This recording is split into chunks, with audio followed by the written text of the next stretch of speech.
Duterte.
Good afternoon, Mr. President and members of the cabinet who are here. Mr. President, we are in the new India RMC building, which was actually a project that was approved by the past administration, but the construction was started in early 2016, and we will be inaugurating this in days to come. Mr. President, the agenda for today is after this welcome message, there will be an update and forecast on Typhoon Ompong by the Pag-asa Director Vicente Malano. And then it will be prepared by the updates on the preparedness of effective response by Undersecretary Ricardo Halad. And after that, there will be some Q&A or discussion on what to do during the typhoon. And the last one will be a guidance from you, Mr. President. So without much ado, I would like to give the microphone to the Pag-asa Director Vicente Malano.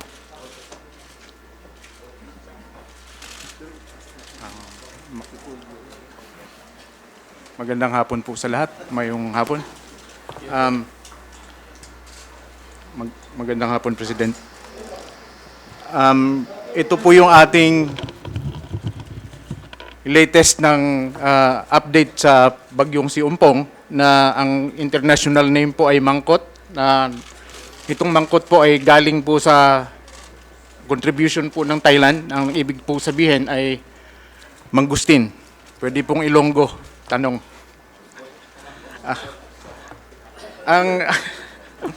Ang location po ni Ompong ay nasa 725 kilometers east of Virac, Catanduanes.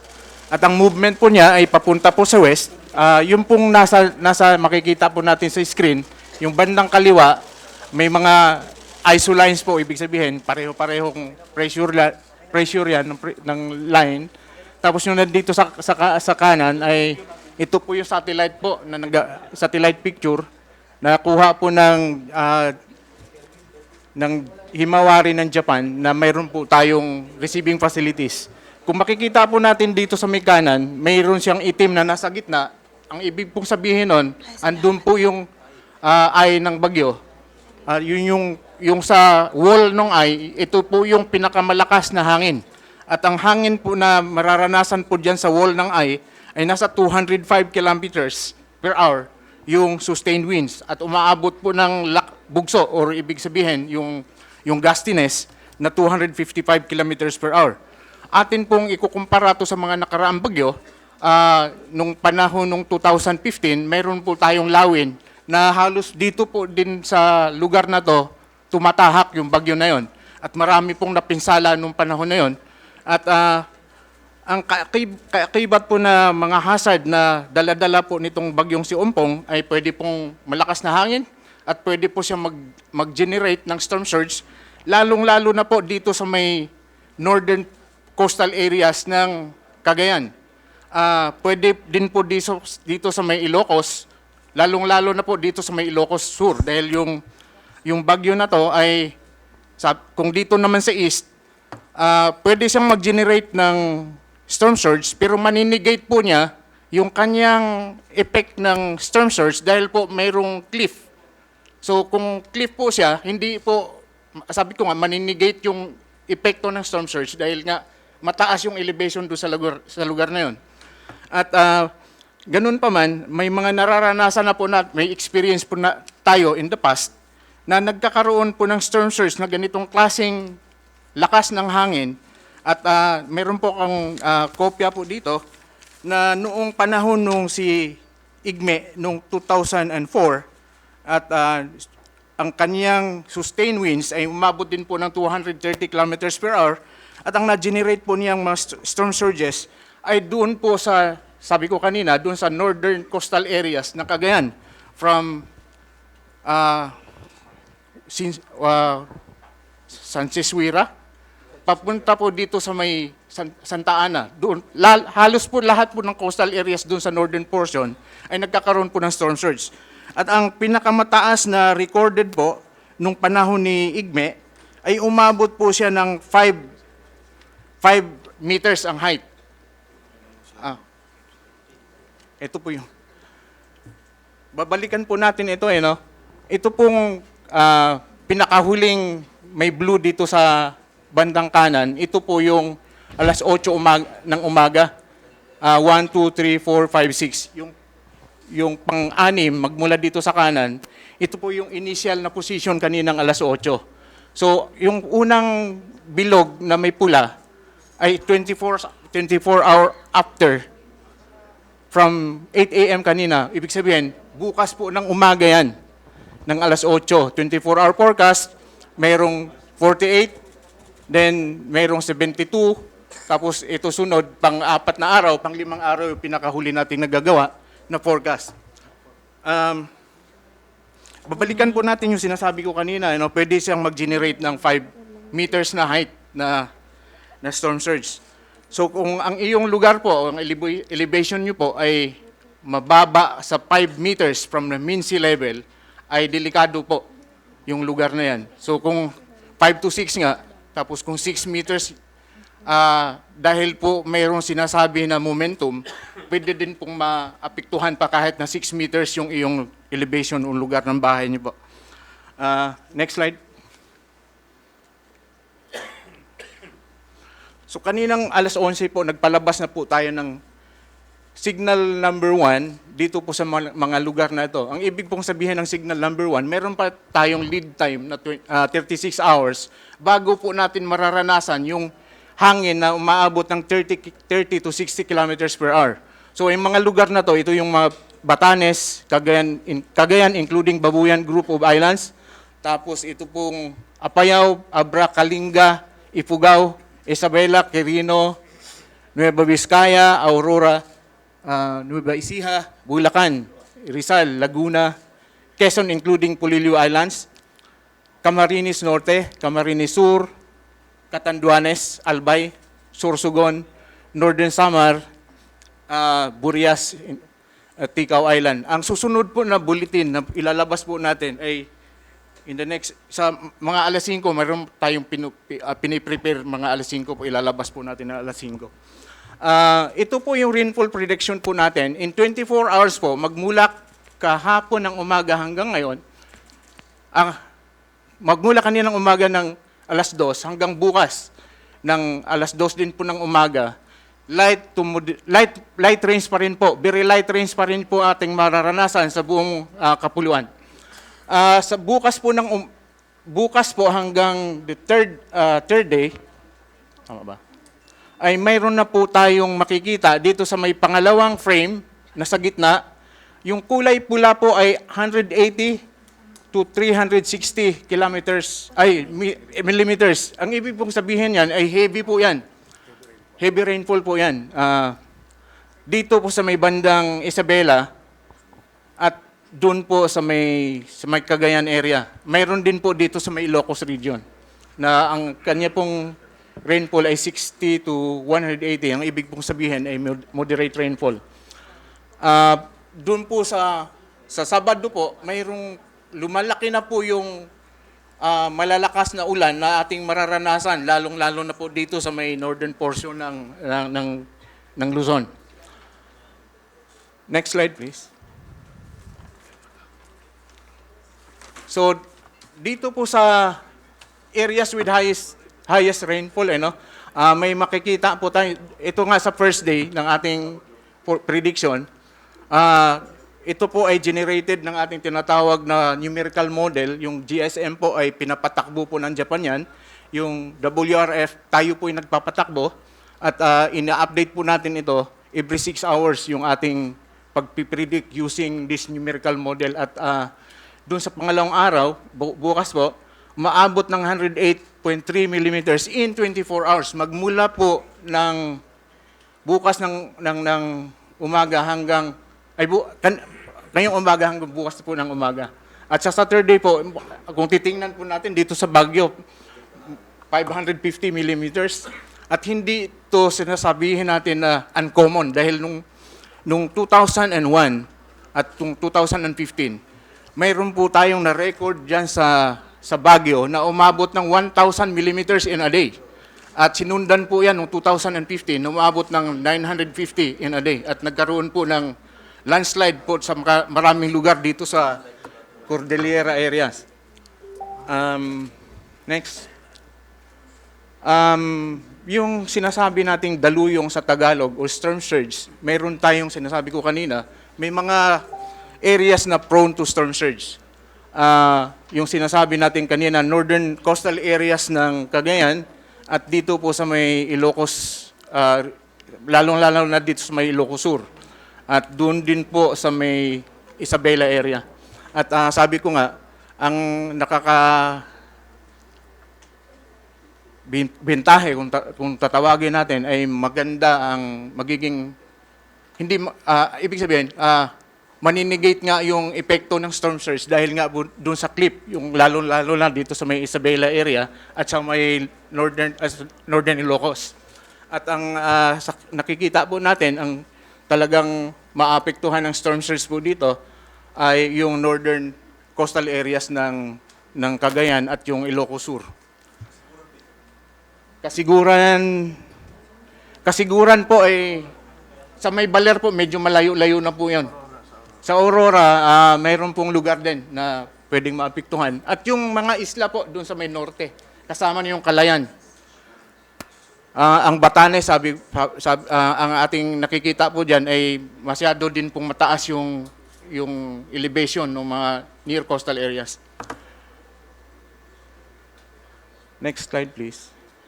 So ano po yung mga ine-expect po natin? Very strong winds that will generate storm surges in the coastal areas and heavy to intense rains na pwede pong maka-apekto doon po sa sinasabi nating lugar. On Friday or bukas, Cagayan Valley region, called CAR and Central Luzon. Sa Sabado po ay yung Northern Luzon and Central Luzon makakaranas ng strong winds at mga intense na ulan. Moderate to occasionally heavy rains due to enhanced southwest monsoon or habagat is possible by Friday or tomorrow sa Palawan, Zamboanga, Visayas, lalo po dito sa may western part ng Visayas. Sa Saturday, Palawan, Zamboanga, Peninsula, Western Visayas, and NCR. And yung NCR po sa Friday, hanggang Saturday, September 14 and 15. At pinapayuhan po natin, lalo na po yung mga kababayan natin na maapektuhan na continue po ng pagmumonitor ng ating update. Na ipapalabas po yan pagka ang tinitingnan natin kung 24 hours na ang expectation natin na maglalandfall, ang ating update po is every 3 hours doon sa bulletin or warning, pero mayroon tayong update doon sa position every hour. Ah, kung papalandfall na yung ating bagyo na tinitingnan. Next slide, please. The typhoon continued to threaten northern Luzon, and Ompong is expected to make landfall over Cagayan on Saturday morning or September 15. At ito po yung ating sinasabi, marami pong napipinsalang mga fisher folks dahil po para bang hindi nakakarating sa kanila dahil nasa laot na sila. Siguro yung ating mga LGUs ay magmumonitor din po para din kung mga fisher folks hindi nakakarinig ng ating mga warning.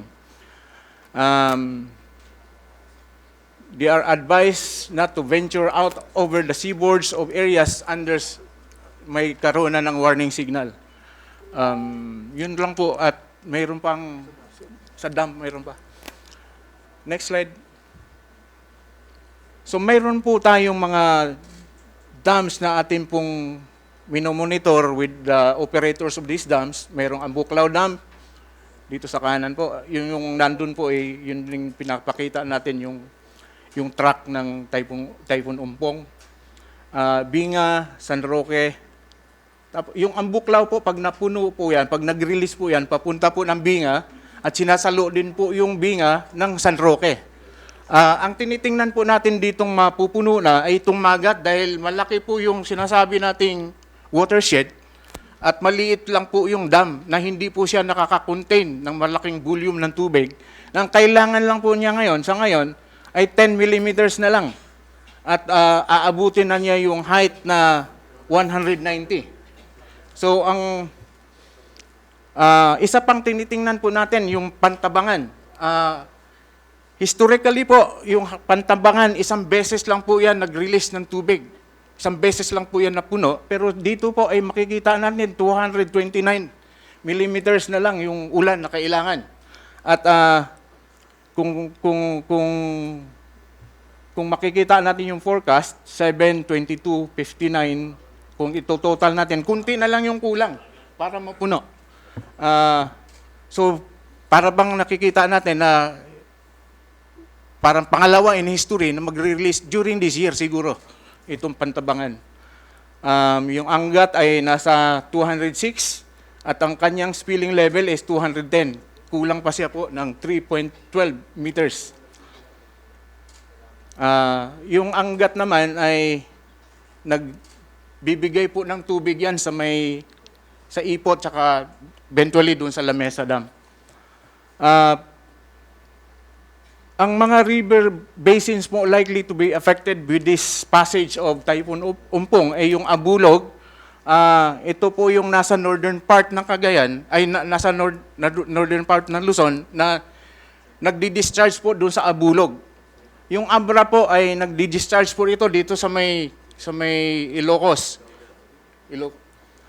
So yung tubig na manggagaling doon sa Abra, papunta po ng Bigan, mayroong yung mga Kawayan area doon po. At nung panahon ng 2015, nagkaroon po ng pagbaha doon sa lugar na yon.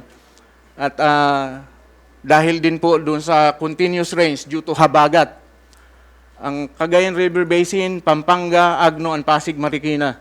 Yung ating Abra, mayroon na po tayong mga monitoring facilities na i-put up na po at magagamit na po natin para ma-monitor ng maayos yung lugar ng Abra na sabi nga natin ay nagdi-discharge towards Ilocos Sur. May mga tanong kanina po, ano bang mga ginagawa natin? Yung Pasig Marikina, bago po maapektuhan yung lugar, mayroon kasi tayong tinatawag na yung level ng tubig, mayroong alert, alarm, and critical. Pagka-alert pa lang ay nagpapatunog na din po tayo ng sirens doon sa Pasig Marikina. Pero itong Pasig Marikina baka hindi gaano maapektuhan. Yun lang pong sinasabi natin kanina, yung Magat. So iba pong mga advisory na issue na po ng Pag-asa ay doon po sa mga river basin na hindi po siya gauge, na wala pa po tayong gaanong monitoring facilities except for satellite and radar facilities na mayroon. Pero yung ground na kung paano natin i-monitor yung level ng tubig, wala pa po tayong kompleto na doon sa Zamboanga. Question, Director. Sir, kanama question. Yes, sir. Hindi ba natin pwedeng bawasan na yung mga dam na yan ngayon habang wala pa yung bagyo? Mayroon na pong protocol yan kung ano po yung ano yung level para yung magat po ang kaninang alas 2 nag-pre-release po. Okay, good. Nag-pre-release na po yung magat. Makukontain naman nung mga river system natin dahil maliit lang yung i-release. 0.5 meter lang yung height nung gate ng bubuksan.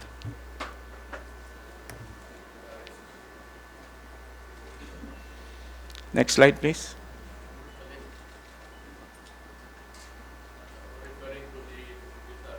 Opo. Kaya po ng mga river system natin kung mag-release yung magat. Ito po yung mga maapektuhang mga bayan sa pag-release ng magat. Lahat po yan ay nasa Isabela. Ramon, bayan ng Ramon, sorry po, wala po sa mapa, pero nandyan yung pangalan ng mga bayan. San Mateo, Aurora, Cabatuan, Luna, Rina Mercedes, Burgos, Nagilian, and Gamo.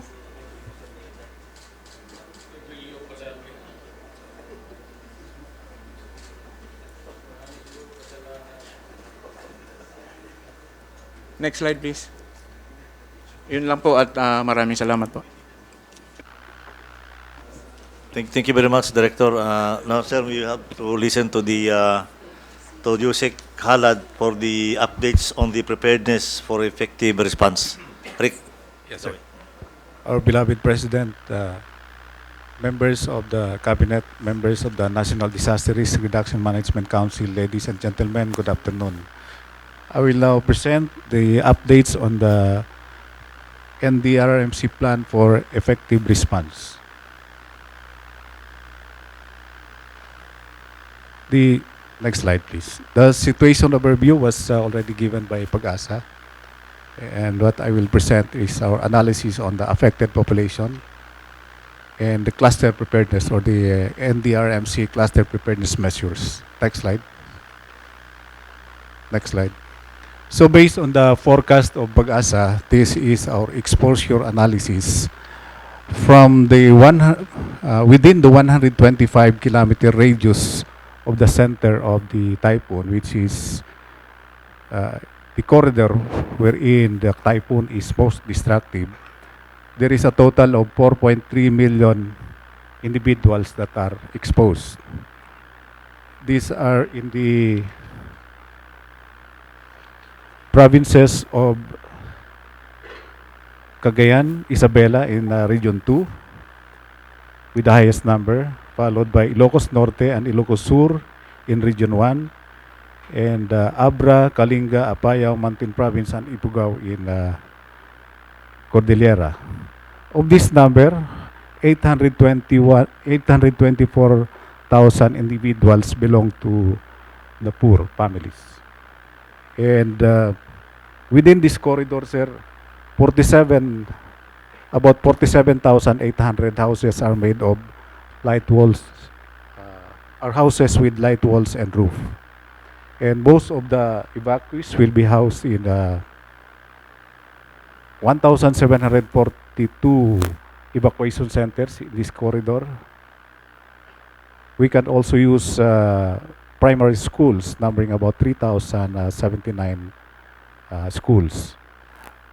With the tendency of the typhoon, which we observed wherein the track is going down, more exposed individuals. There will be more exposed individuals here. Next slide. So the mission of the NDRMC is to provide effective, rapid augmentation support to the regions in the conduct of disaster response management operations, specifically in regions 1, 2, 3, and CAR that are expected to be affected by Typhoon Ompong. We included the Region 3 because of the radius of the or diameter of the typhoon, which which is about 900 kilometers. This is our framework for the response, basically following the top-down, bottom-up approach, wherein the local government units will also respond, augmented by the national government agencies and regional government agencies organized by the National Disaster Risk Reduction Management Council. In the event that the capacity of the government is overwhelmed, we can also seek international assistance first under the through the One ASEAN One Response, wherein the president was a co-signatory. The ASEAN member countries will come to the aid of the Philippines, and in fact, the ASEAN humanitarian assistance already expressed intention to help us in the event that we will ask for assistance. Next slide. This is the concept of deployment of the National Rapid Deployment Teams, which we are planning to augment to the regions. And this will be carried out in 3 phases. Phase 1 is pre-disaster, the organization phase. Phase 2 is the response phase.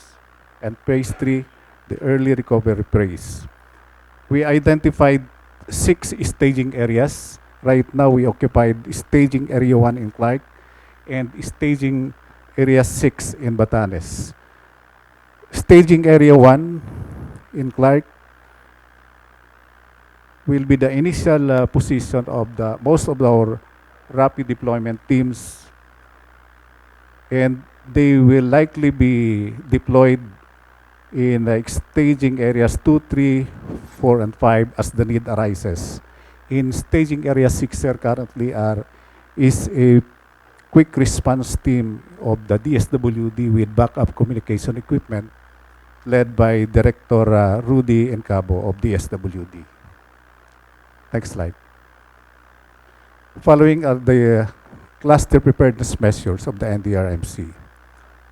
We raised the alert status of the NDRMC from white to blue last September 10, and to red alert the following day, September 11.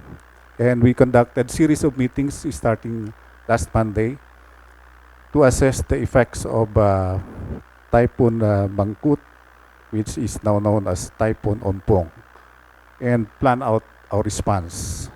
The DILG also directed the local government units to activate Oplan Listo protocol and the local chief executives to be in their respective areas. We likewise activated the NDRRMC response clusters last 12 September. Next slide. These are the measures carried out by the Office of Civil Defense, which is the overall coordinator within the National Disaster Risk Reduction Management Councils. So we provided or disseminated weather advisories to different agencies and regions, and directed also the different regional offices who led the regional disaster risk reduction management councils to prepare the respective contingency plans. Next slide. The food and non-food items cluster being led by the SWD carried out the following actions. They activated or deployed National Quick Response Team in Batanes because we expected that Batanes will be isolated. And there is ongoing repacking of relief goods in their main warehouse in Pasay. And the team in Batanes is equipped with backup communications or satellite phones and beacon or a portable data communication equipment. Next slide. This is the inventory of relief goods by DSWD in the 4 regions likely to be affected: Cordillera 1, 2, and 3, with a total of 1.1 billion in terms of cash and family packs and other relief goods. Next slide. The health cluster being led by the Department of Health, they activated the code alert and organized health emergency response teams. And some of these teams are already deployed in their in the various regional offices in these regions. Next slide. This is the stockpile of logistics of DOH in various regions in the total amount of 19 million. And lately, they augmented those regions with logistics in the amount of 2.2 million. And they have, DOH have available 28 health emergency management teams, which can be tapped in the event it is necessary to be deployed in those four regions. Next slide. The search, rescue, and retrieval cluster being led by DND and AFP. We organized a quick reaction team from the SWD. The response cluster organized rapid damage and needs assessment, which is now in Clark, ready to be deployed anywhere in those four regions. We also organized the incident management team, which will manage the response in those regions. The Armed Forces of the Philippines organized 8 teams composed of 131 personnel, and they are now in Clark. They also have air ambulance also in Clark. Next slide. These are the equipment of the search, rescue, and retrieval teams of the AFP.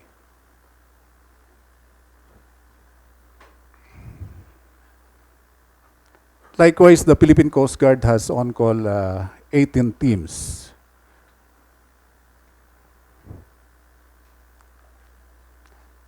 These are the assets of the Armed Forces of the Philippines outside of the 4 regions to be affected, which can also be tapped in the event it is necessary. Next slide. The Philippine Coast Guard has 25 vessels outside of these 3 regions or within Metro Manila and Southern Luzon, ready to be deployed in case it is necessary to conduct sea search and rescue. These are the location of the vessels of the Philippine Coast Guard, which can be deployed around the Northern Luzon area, if necessary. Next slide. And the DPWH have this deployment of personnel and equipment which can be utilized in the immediate clearing of roads and bridges that will be closed.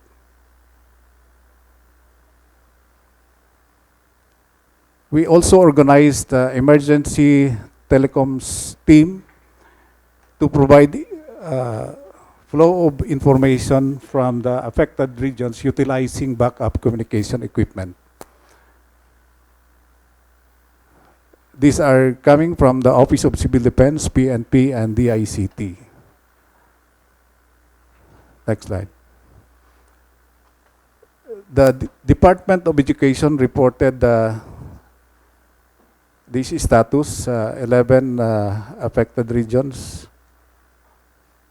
composed of 76 divisions. It has 19 schools likely to be affected with 7.7 million learners. So that's the status of our response operations here at the national level. There is ongoing response operations planning, rather, and that will be augmented to the different regions who have already deployed teams to the various LGUs in support of the local government units. And these teams will be deployed to these four regions as necessary. This ends the presentation, sir. Good afternoon. Thank you, Rick. Are there any comments from the members of the NDRMC? Do you have any comments? I have a question, Rick. The Coast Guard teams, the 8, do they have vessels? The vessels of the Philippine Coast Guard, sir, are ready to be tapped in the conduct of sea search and rescue. Okay. Yung mga barko ng Philippine Coast Guard, sir.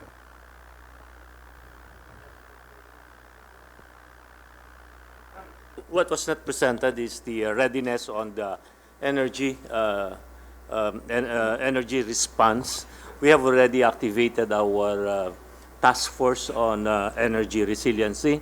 So on the fuel inventory of all areas, the northern areas that will be affected, and there is supplying just in case.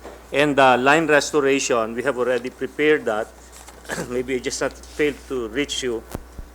For line restoration, personnel, 21 teams of line gang, 168 people, and 2 teams of maintenance and testing, 10 personnel. And then also the aircraft of NGCP is ready to assist. And on the cooperatives, they have been alerted already to also take the necessary measures, and for the line restoration organization, just in case the need arises. So as far as the fuel and energy, the readiness is there, Mr. President. Chairman, maganda nga po no, Mr. President. Nung Lunes ho, nagpulong-pulong yung kagawaran ng transportasyon. Kasama na yung mga principal agencies o ahensya na nasa Department of Transportation na kung saan pinagplanuhan ho tatlong aspeto in relation to this typhoon coming in. Ang una ho, yung information and dissemination. Yung mga aspeto ng informasyon kagaya ng PPA, Maritime Coast Guard, pakaman ho yung relay sa Metro Manila at pati yung mga paliparan. Sinasabi kung ano yung estado ng bagyo, kung anong parating, kung may evacuation, kung may flight cancellation, kung may stoppage of voyages. Ang pangalawa ho, yung tinatawag namin na rescue, relief, and reaction moments at the time the typhoon is coming in. Yung pangatlong aspeto, kaakibat nung sinabi ni Secretary Al-Khusi, yung restoration to normalcy. Kailangan nakakahon yung programa na yan para pagkatapos ng bagyo, automatic yung reaction namin for normal operation. Napag-usapan din ho namin yung mga detalye na kung saan yung mga pasahero mabibigyan hanggang makakayanan namin ng mga pagkain. Yung mga pasahero may nadalang mga bagahe na kung saan mahihinto yung biyahe, kung maaari, wag nang pauwiin at kung uwi, iwan yung bagahe and there will have to be protection. Ito ho yung mga detalye na pinag-uusapan namin. Meron ho kaming pasilidad sa ibang puerto sa PPA na nagbibigay kami na meron hong pasilidad for bedding, sir, saka shower. Sabi ko, immobilize din yon. Andi dito po yung mga pamunuan ng mga kagawaran na yan. Yung Marina, na pamunuan ni General Guerrero, yung PPA na nandiyan si Jay sa aking likuran, kasama na yung Coast Guard. Importante ho na nagtayo rin kami ng Rapid Reaction Team, lalo't higit sa norte, yung Cagayan at Isabela. Ano ho yun? Para tumbukin at tugunan yung pangangailangan pag merong nagbiyahe na hindi dapat nagbiyahe, yung mga umaangal na gusto magbiyahe na dapat hindi magbiyahe. Importante ho to because it creates mob and social reactions. Ito ho yung mga napag-usapan namin. At sa aking pagkakalam, nagtayo ako ng sectoral, maritime, airport, air, saka rails and roads na pamunuan ni ang isang single point responsibility namin, si General Manny Gonzales. Napaloob ho yan sa programang isinumiti yata namin sa inyo kaninang umaga. Ito ho yung mga datos at detalye na pinagtutuunan pansin ng kagawaran ng transportasyon. Nasumiti ho yata namin ito sa inyo kanina. We forgot to mention also that we organized the logistics cluster, and DOTR is part of that, as well as other Meron ho akong ginawa agency. na ewan ko kung Yes. tama o rugma sa patakaran ng gobyerno kasi hindi ako masyadong pamilyar. Naglaan ho ako ng, sabi ko sa aking finance, maglaan ng a certain amount, yung tinatawag na cash, ready cash.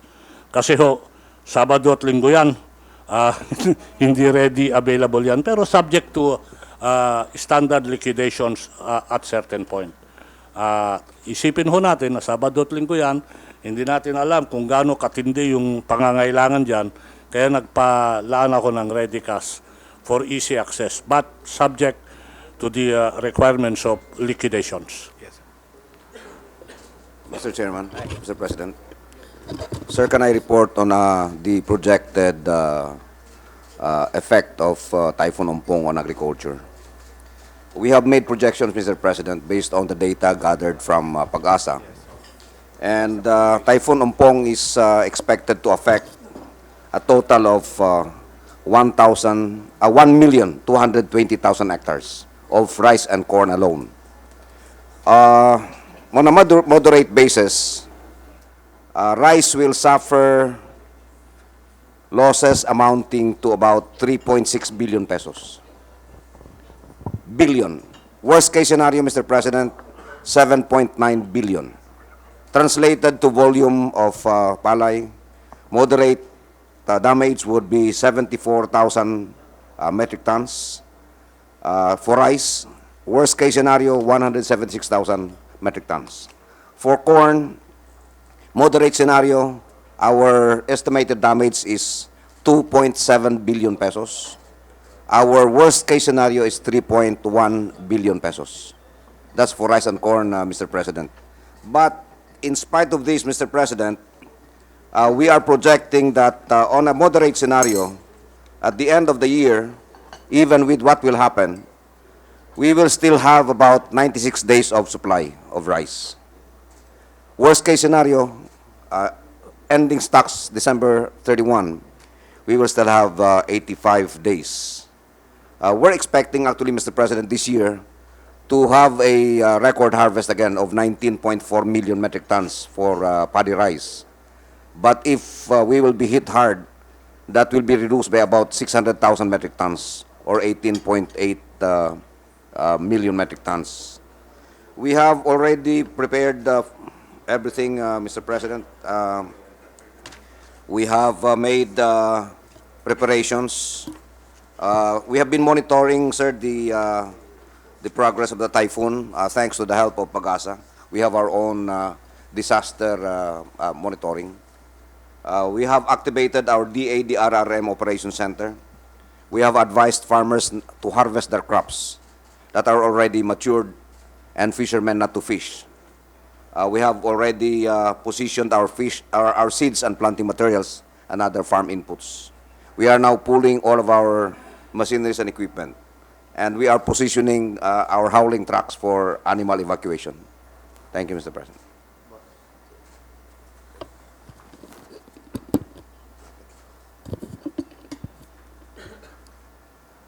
Mr. President, just to report and to inform the body, like the DOTR, the DFA is also allotting cash. So kung may mga OFW po na maiipit sa mga ports and wala silang pamasahe, etc., the DFA, the cluster where DFA is, will be willing to help them. And it's within the guidelines of the 1 billion, Mr. President, that you allotted for the OFWs. Mr. President, as far as yung 1B. So far, Mr. President, maganda yung levels yon. But we modified the guidelines para basta naipit po sila, we can assist them right away po. So, President, we have some consular offices, Mr. President, but malamang po we will coordinate with the airport and the seaport officials, but we'll find a way to give them the money. So nung yung Xiamen Airlines po na-stuck yung sa runway sa NAIA po, we were able to assist OFWs. Binigyan po natin ng tig 5,000 pesos. Bawat isa. Yung those OFWs who are here, of landed that have not yet returned to the Yun po, sir, ang tinutulungan natin, yung mga nandito na naipit. Or, sir, yung paalis na. Kasi usually yung paalis na, wala na rin pera, Mr. President. Tapos ma-delay sila. So rather than bumalik sa probinsya nila, we'll give them. and you have the housing facility.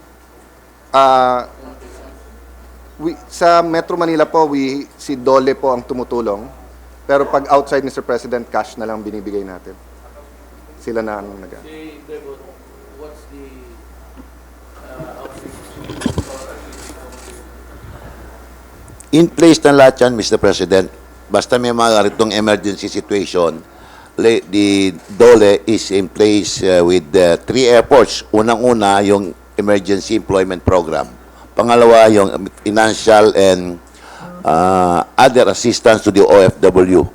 In place na lahat yun, Mr. President. Nandyan mga OWA offices namin in all the provinces that will be affected.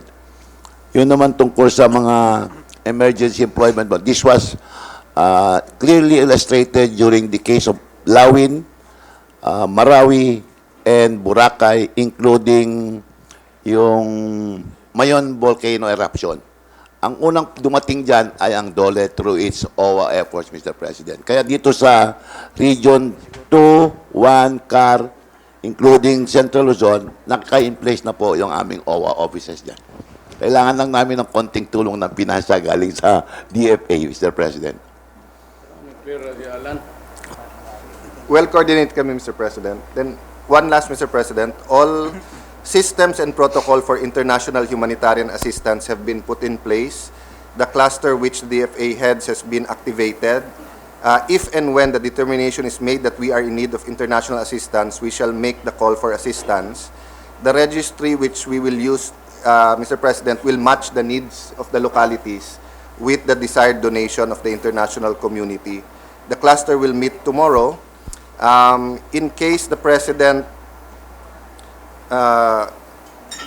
should there be no call by the President for international assistance, the NDRRMC member agencies could so determine by themselves, and if there's a need for a calibrated acceptance, Mr. President, we're also ready for this. I would just like to make some projections. Let us assume that all these things will pass, will come to pass. So where do you get the extra rice that would be expended after the crisis? Actually, after this typhoon? Yes, sir. Mr. President, the impact on our rice supply will only be about 3.6 days. Our reserve will be reduced by about 3.6 days. We don't really have a problem with the supply now, Mr. President. It's harvest time, and the imported rice are starting to come in. So You mean the importation? the previous importation, Mr. President, the importations already made by NFA, and we are now harvesting all over the country. In fact, we're expecting a stabilization of the rice prices in the market within the next 2-3 weeks. Okay. How about the DSWD? Are you around?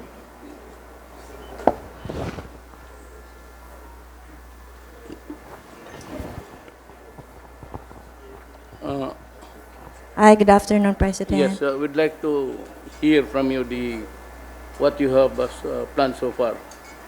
Yeah, we have already coordinated with our field offices and the local government units for the preposition of our food and non-food items.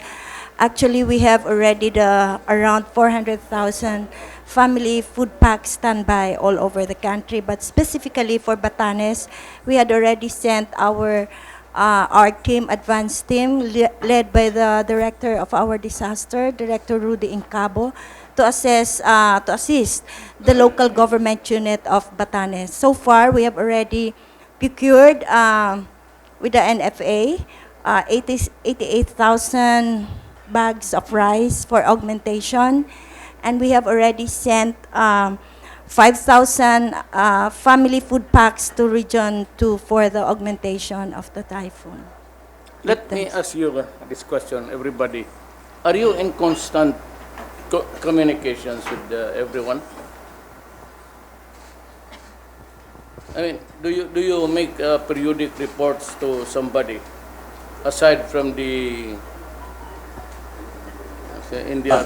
On the part of the Department of Transportation, Mr. President, we are in constant communication with Yusek Halad. Kasi nga, binuo nila nga ho yung membership ng NDRRM, kaya nagkakaroon ng coordination. In fact, having said this, just to emphasize that coordinations are being made and to address the query earlier raised by Secretary Del. Doon sa Coast Guard, meron na ba mga equipment or vessels or crafts that are available? In fact, this morning, sir, nag-submit na kami ng complete list ng mga vessels or craft or even aircraft na available on call where they are situated. We also submitted pati yung mga first aid equipments and even how many teams are available on call. Ito ho, at least sa transportation, yung coordination namin ay nakalatag doon. Yun ho yung sagot ko sa katanungan, are we in constant communication? Mr. President, Del. Mr. President, kung yung NDRMC is on red alert, sir, like what you consider now, all the agencies here are represented. Meron silang tao dyan for better coordination. So, nandyan sila lahat 24 hours a day during the typhoon. So that kung ano man kailangan sa mga agencies nila, meron silang contact agad dun sa agencies nila. So, we have that. Yeah, I was just asking about the centrality of the communications. Okay. Meron pong nakadesignate sa amin na isang tao lang na overall in charge. Siya naman ang magko-coordinate sa aming kagawaran. Si Manny yung sa amin, si General Manny Gonzales.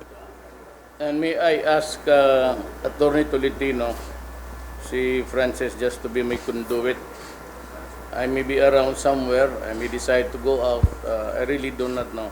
So tayo na lang, in my behalf, just gather the informations that are available, the things that we wanted to know along the way while the typhoon is in progress.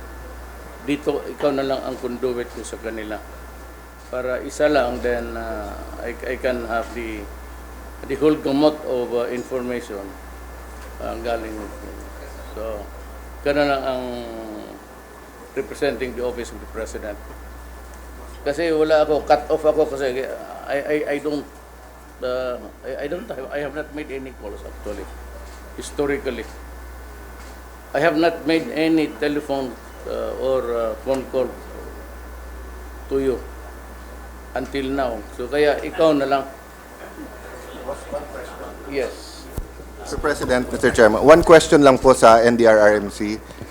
Nung Senate investigation kasi dun sa Yolanda, di ba natuklasan natin that the military and the NDRRMC only had less than 20 satellite phones and was sharing it. So nung bumaksak yung communication sa Leyte and Samar, walang makakontak kasi walang available satellite phone. So I just like to know kung meron, because since we have 24 or 48 hours to go, pwede tayo magpadala ng satellite phones kung kulang pa rin yung nandun.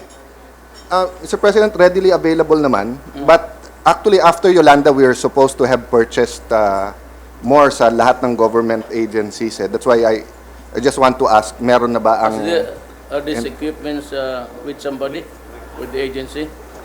Sir, we rely on the communication equipment of the different agencies. We at OCD, all our regional offices have satellite phones.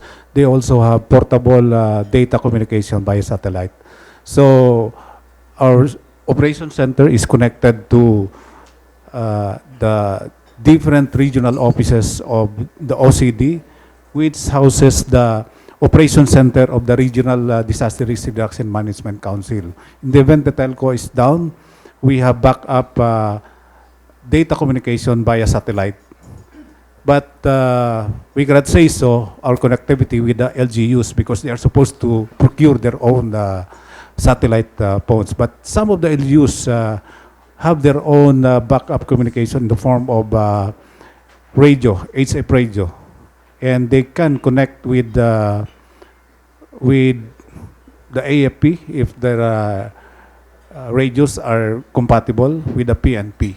So, in the restoration of, or in order to give us situational awareness on the ground, sir. In the scenario that the telcos are down, we organize rapid emergency telecom teams. It's kind of Bayanan spirit, sir, wherein we tap various agencies, including volunteer organizations with radio, form them as a team to provide reports from the ground to the national level. But we really have to establish really a communication connectivity within the government, all government machinery.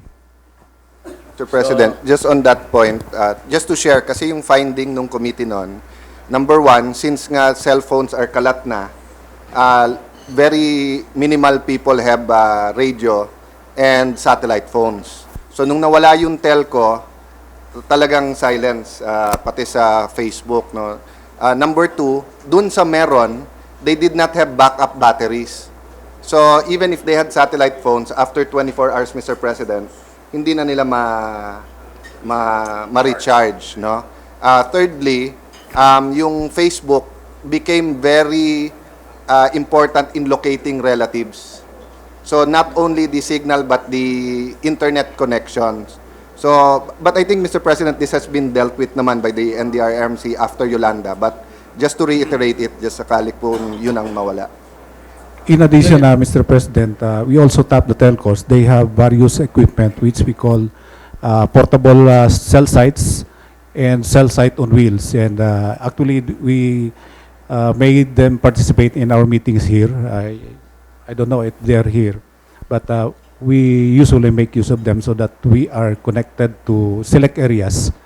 I suggest that there is one line for all government agencies, including the Department of Defense, but another line for just the military and the uniform police. Mayroon silang, they have their own. But I think that we should by this time have one only para isang tawagan lang. And if you can work on that, maybe towards the end of the year, next year we can have it. Gusto ko dalawa. Kung pakialaman yung military pati police, because just that one line, but they can connect with the line for all departments. So kanya-kanya kayong may. Ako I prefer itong radyo pati. Yung cellphone pagka tinamaan ng bagyo, wala na eh. And I hate to see this, even during the operations of police. I don't know about the military. They've been using itong cellphones. I've objected to that several times kasi you have to your own radio communications, not relying sa una-una na hack yan. Pangalawa, you use it in operations and then they start to blow up the whole things there, yung mga relay stations, maging inutil. And during a crisis, actually, the truth is, pag napuno yung tawagan, nag-overheat ang cellphone. Di ka na makapass off.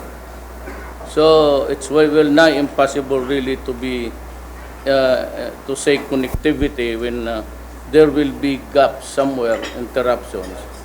Kasi pag napuno yung linya, nagdadaya lahat, just like yung baha dito sa Marikina, it could no longer move forward, fall because of the lines were burning and cannot be used anymore. Pag-aralan lang daw ninyo one central for all government based there, and another line for you connect with the military but not necessarily enter into their apparatus. Yang isang tawagan lang with chief of staff, maybe the major commanders and itong mga important kaya ng Mindanao. Kasi pag may putok doon explosion, wala na. Talang babag down yan and we are no longer capable of connecting with each other. That's the real truth. And that is the same that happens and again and again yung mga pangyayari sa probinsya. So do not rely on the commercial cell phones because they cannot be depended upon. Delikado. So, yung sa military, they have their own. All you have to do is one line to connect. So, parang centrality, if it's just hindi naman gira to, if it's just a crisis of typhoons and everything, madali na lang ipasa sa lahat. And I would advise each department of Mapuan, yung ano lang, para mabilis. And I would like to advise you again, from my experience, that during crisis and bedlam, you cannot rely on yung cellphones hindi talaga pwede pag mababara ka dyan, and time is of the essence, especially if it is a crisis, man-made or whatever. So yun ang ano ko, we work on that. Hindi naman mahal yan. During the 50s, ang tatay ko may isang linya lang sa opisina niya sa provincial government. Parang ganun, and I want you to work on that because that is one thing that we have failed to realize actually. The use of cell phones is becomes inutile at a certain level of If I may, Mr. President, actually the ICT has a ongoing project which is under procurement stage here. It is known as Government Emergency Communication System. Maybe the rep from the ICT can explain on that. who's handling it. The ICT, sir. Okay. The Government Emergency Communication System, or GECS.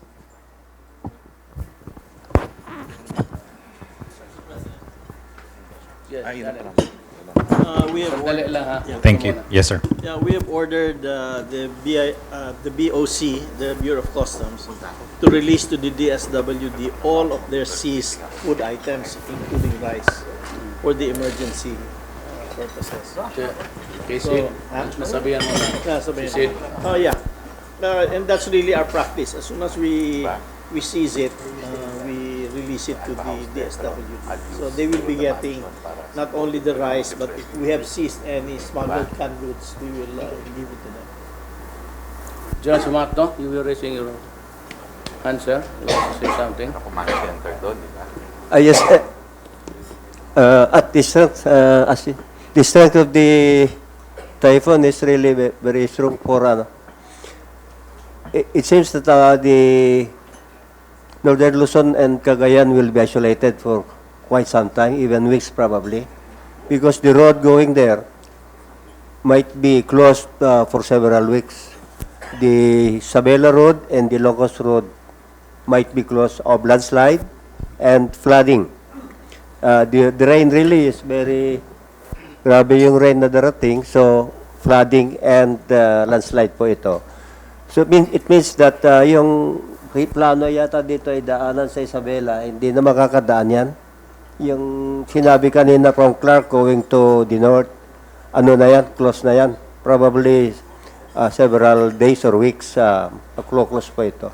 All electric, mostly electricity will be out for several days and weeks. Yung towers, yung wires po mo, maraming mga kahoy dyan matatamaan yan. So, brownout ng matagal-tagal, including probably Manila because yung electricity nang gagaling po ay maraming manggagaling sa Northern Luzon yung kuryente papunta rito. So, affected po rin yan.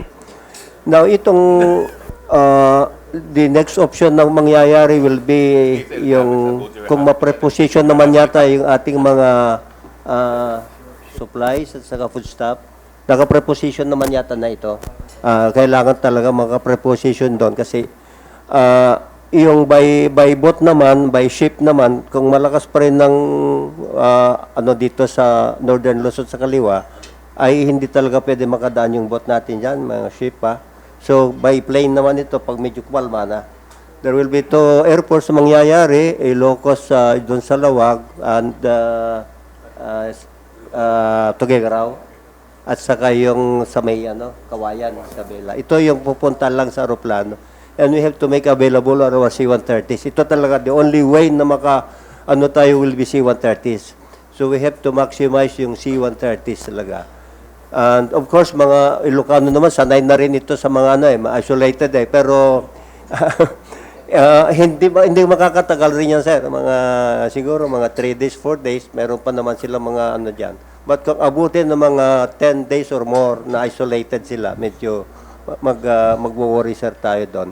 All cell phones, cell sites, matatamaan yan. Electricity, matatamaan yan. Kaya yung very vital po yung satellite phone. Yung kukulangin tayo sa kuryente yan, sigurado matatapol down lahat ng mga kuryente diyan So ma-isolated brownout ang Ilocos ba. So we have to be if we have to be prepared for this.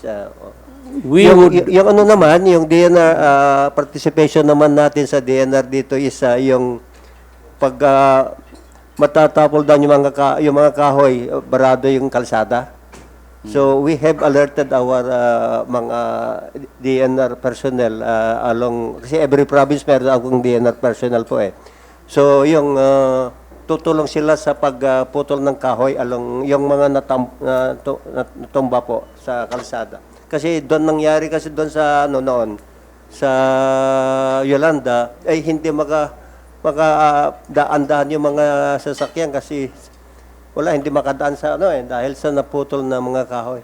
So we have some provisions for this. In-alert ko na po yung mga sa amin sa DNR. So yun lang po ang aking may Actually, any crisis, you have to reckon with the Murphy's Law.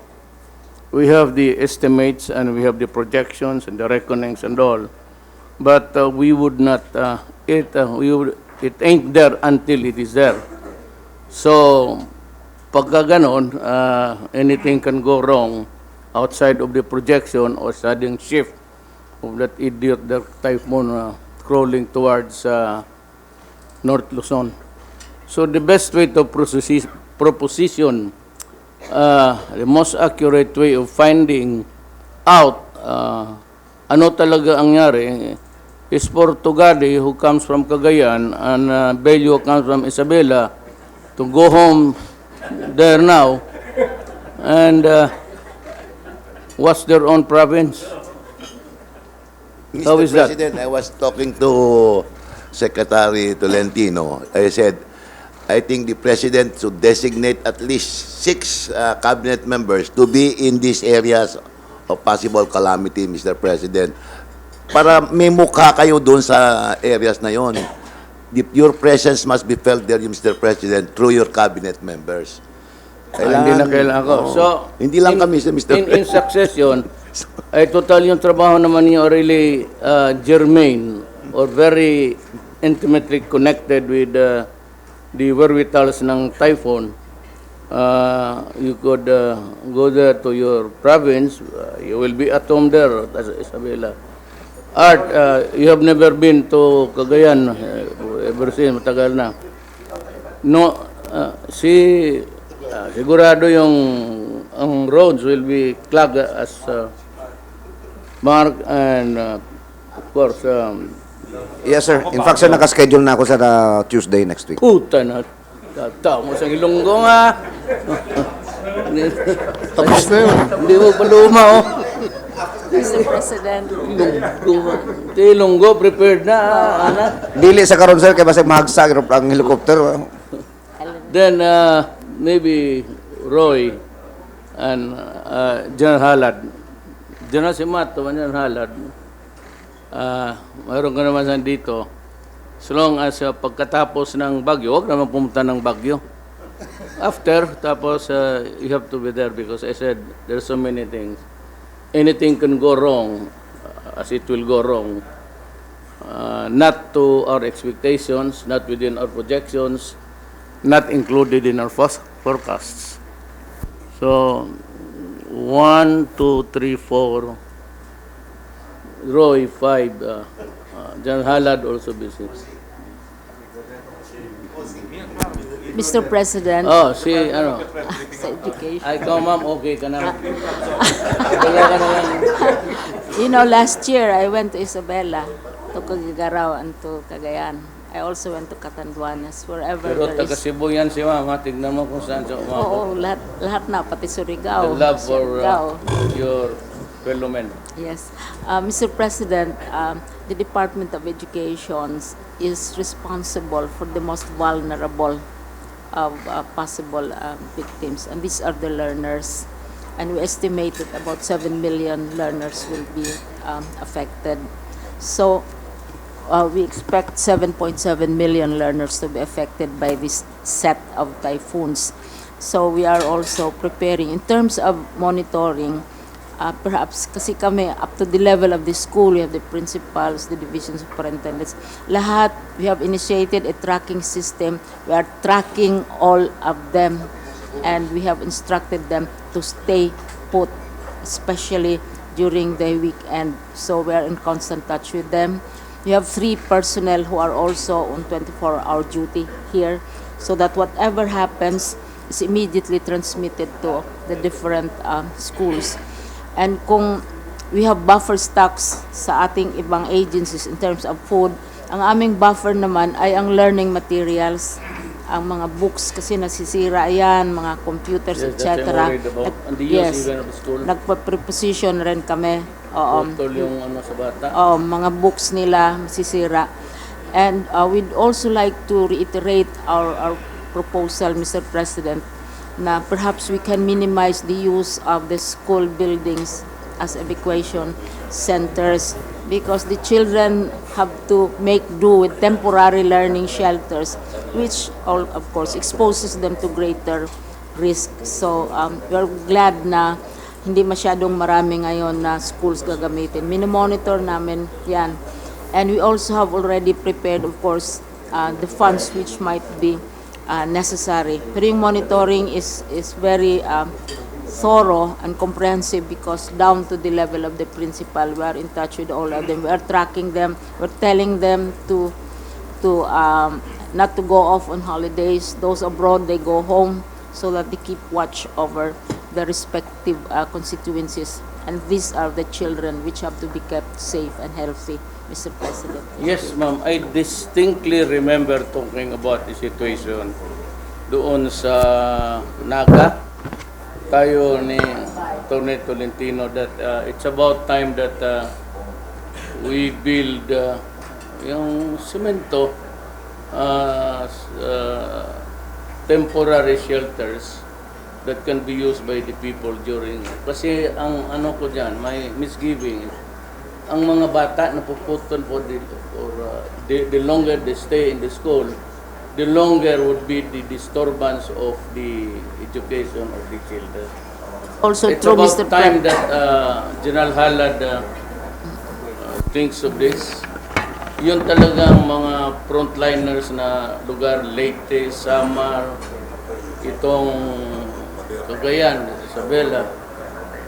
Makagawa mo lang tayo parang gym, puro simento. Parang gym lang with so many, perhaps 10 CRs for women and 10 iwalay mo lang, babae, lalaki. Parang simple lang na with strong, I think you have to use the metal. Iron. Parang gym lang. Habaan mo lang yung upuan para mag... And if we can build about siguro baski 14 muna next year, early next year, kung masali natin sa mahabol sa budget. Kailangan talaga yan para ang mga pasunog, ganun rin. So calamities sa Arway, sunog, baha, fighting in some area. Sa Baguio. Isipan mo daw yan na give me a position and I will work on it in the budget. Actually, sir, there is an ongoing project by DPWH, evacuation center project. We might just have to, rethink the concept, sir, because actually there are already many evacuation centers inaugurated lately under the project of DPWH. So, baka kailangan lang baguhin talaga yung concept. good. That's actually using our head. Kasi At saka- every time that there's a crisis, automatically kasali yung mga bata na walang pakialam. At saka And dagdag, it really causes a disturbance sa flow ng education.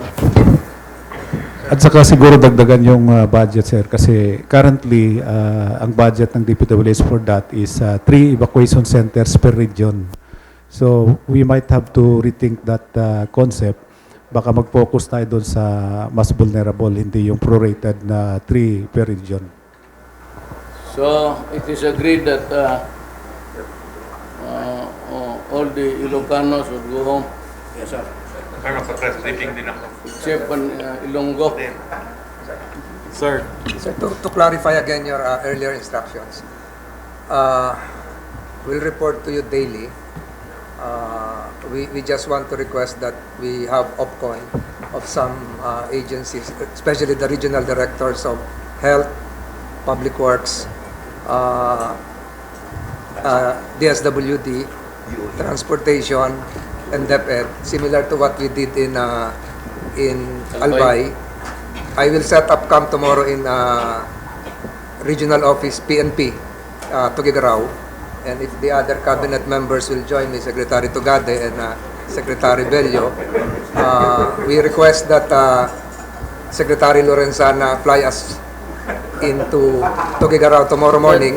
Ang problema kay Art, Tugade, hindi umuwi ng Cagayan, may atraso siguro doon. Nanganak naman kaya. Sa PNP, sir. I General had heard you visiting, I've been there.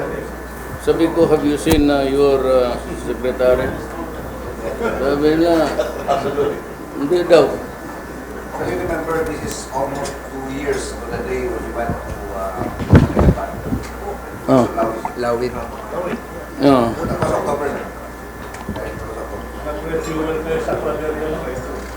Nandoon ka ba noon? Wala. What is your bias against your province?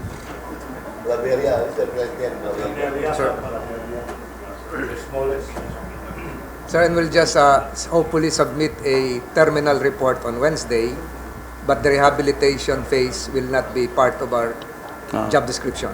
Wala pa yan kasi So, depends on how it presents itself. so alis kami, sir, 3 bukas na umaga. Courtesy of Secretary Lorenzana, and we'll update you daily. And Secretary Villar will also be there. So, we'll set up camp in Tuguegarao, Mr. President. Man, pakilang man ha. Yes, sir. Huwag mong dagdagan yung hangin doon, putay na. Yes, sir, ako na bahala doon, sir. Kasalubungin ko yung hangin, sir, para matigil. Monday na ako punta, sir, Monday. After the typhoon. Tapos na yun. Kaya nga, after the typhoon, anong gagawin sa gitna ng typhoon? Eh, sorry. Yan ang standard biro sa Lunggo eh. Kaya sa airport, nga sabi ko, nagkita kami. Mayor, gobernador ata siya. Sabi ko, oh, Gob, saan ka? Alis ako. Sabi ko, alis rin. I-delayed yung aeroplano. Sabi ko, pamasahe ka muna. Kasi yung mga masayista sa yung bulag, alam nila ang boses ko. Oh, Mayor, nandito ka pala. Sige. So, isa dito, magmasahe dito. Hayaan ko lang kasi para magkakaroon ng pera. Sabi ko, man, dito ka, maghintay ka, marelax ka. Masahe na sa ulo yung bulag sa ulo niya. Sabi niya, Lunggo ka, sir? Oo, tatit ang boses mo. Sabi niya, sino ka si Governor Piñol ng North Cotabato? Baulinti nga, sikat ka. Damong hangin ulo mo. Sir, puta, may problema lang tayo. Bakit? Yung Damo ulo hangin, mo, ulo mo. puro hangin.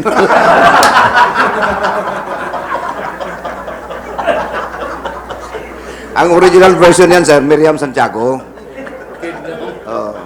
Kawan lang yung akin. Variation lang yung akin. Ang original version yan, si Miriam Santiago. Nagpamasahe sa airport. Sabi ng bulag, Ma'am, Ilongga ka? Sabi ni Miriam, paano mo nalaman na Ilongga ko? Kasi ma'am, maraming hangin ang ulo mo.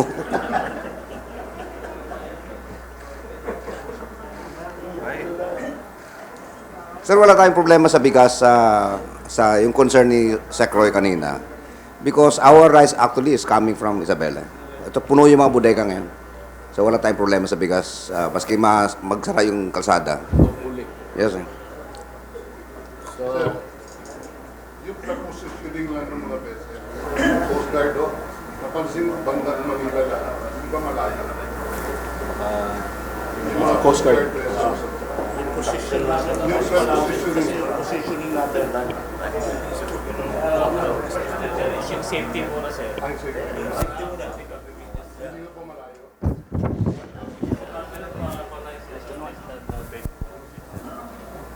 huwag doon sa baka sayang.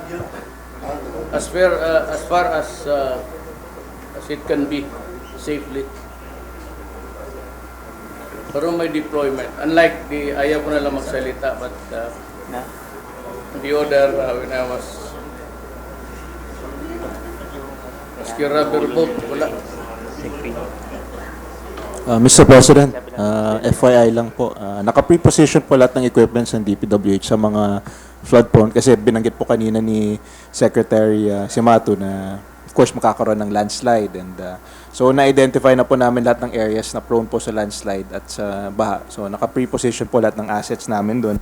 More 900 vehicles and 2,300 personnel. So pagdating ng bagyo at least makakakilos kami kaagad.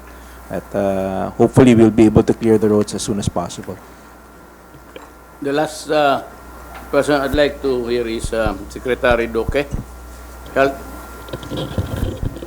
Sir? Good afternoon, Mr. President and fellow cabinet members. Essentially, sir, ang response po ng DOH is at 3 levels.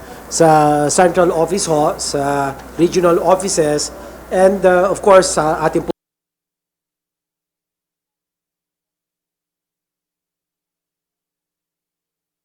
office po ay meron po tayong mini version of what you can see here in the DOH Central Office.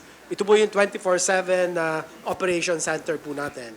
And we have also already deployed our health emergency response teams, and nag-umpisa na po kami kahapon mag-deploy, and may mga standby teams na po tayo.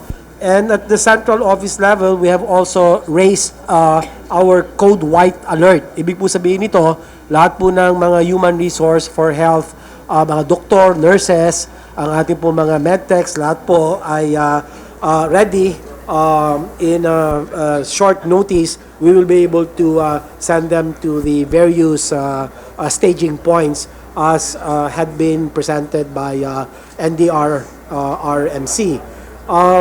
Meron po tayo sa regional offices pre-positioning of assorted medicines, lalo na po for leptospirosis. We will expect a surge of lepto cases in most of the affected provinces and cities, and we also likewise alerted the provincial DOH officers to actively monitor and report untoward incidents in their respective area of responsibility. We have also alerted all DOH hospitals for rapid response and possible augmentation of our medical teams. We are in continuous coordination with our provincial DOH offices, the provincial health offices, as well as the city health offices, together with the Office of the Civil Defense, the regional and local disaster risk reduction management councils, and we have also put in place our teams for water and sanitation and hygiene services, also our mental health and psychosocial services, as well as medical and public health for further deployment. For the retained hospitals, Mr. President, gaya po na nasabi ko, na code white alert po, lahat sila ay ready to respond to whatever health emergencies will go to those hospitals. And they are ready to receive patients related to the Typhoon Ompong. And yung pong functionality ng mga generators, tuloy-tuloy po, pina-check na po natin yan dahil baka kailangan po ng mga operating rooms, mga ilaw at mga iba pa hong mga gamit na kinakailangan ng patuloy na kuryente, supply. And then, Mr. President, we have standby fund augmentation, 42.5 million pesos. We have already prepositioned our supplies and logistics worth about 20 million to the would-be affected regions. And also just this morning, we have further augmented about 7 million to regions 1, 2, and CAR, Mr. President. So, handang-handa po tayo, pati yung mga health advisories natin. Ang problema po sa mga ganitong mga panahon, kapag nagkaroon po ng lalo-lalo na po sa mga evacuation centers, ano po, yung transmission ng mga sakit that might lead to outbreaks or epidemics.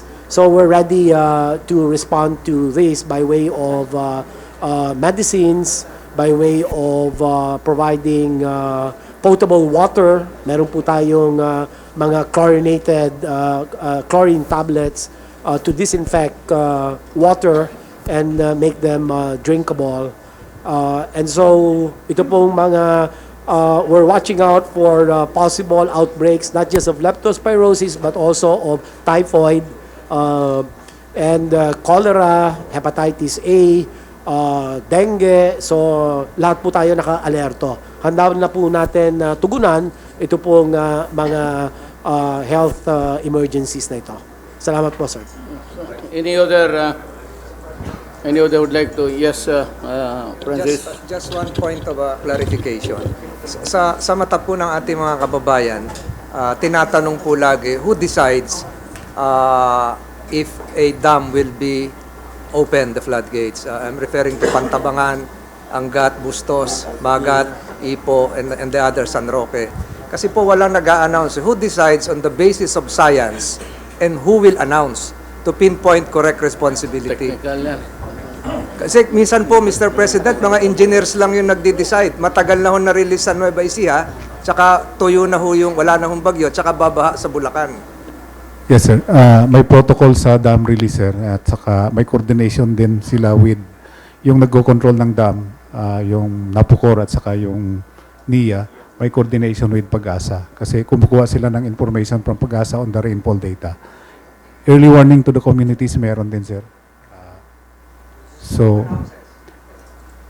Napocor, for those controlled by Napocor, they announced to the LGUs. Like for example, San Roque Dam, may contact sila sa Pangasinan na Provincial Disaster Risk Reduction Management Office at saka yung regional office namin.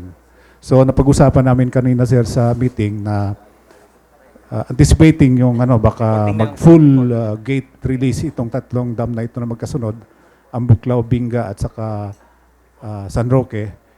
Aside from the usual cascading of information to the local government units, ay i-announce na rin namin through all means, social media, at saka yung through the telcos, yung emergency alert and warning messages natin, wherein pinapadalhan natin through the telcos yung mga subscribers. Ito yung pag na-receive nyo ang sender ay NDRRMC, sir.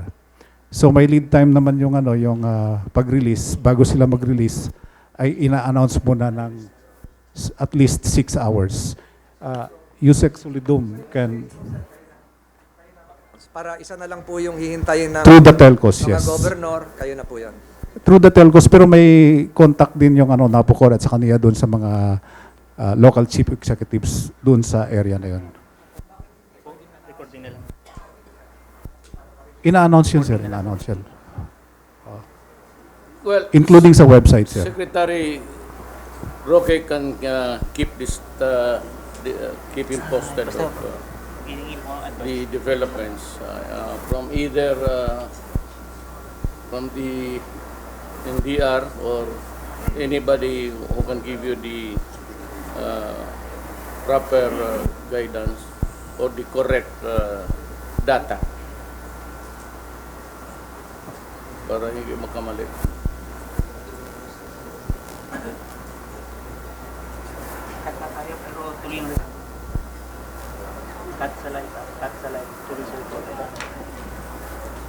Hindi, wala naman siguro.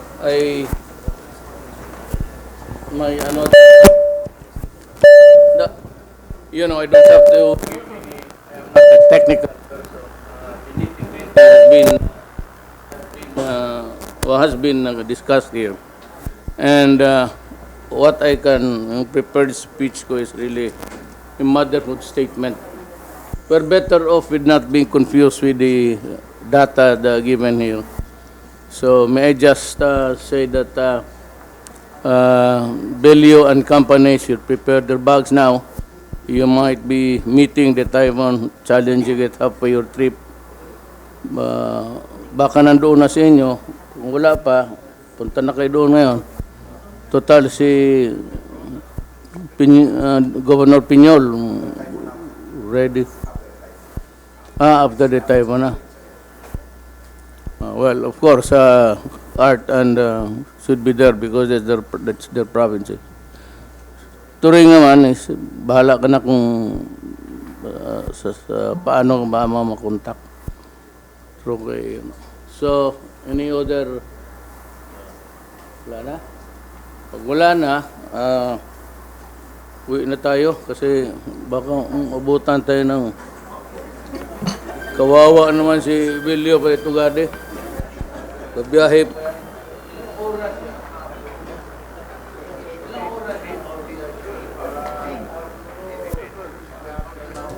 Utang.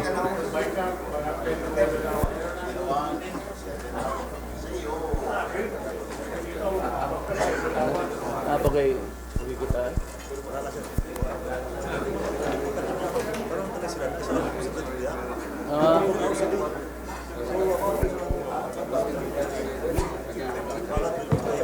Selamat. Thank you.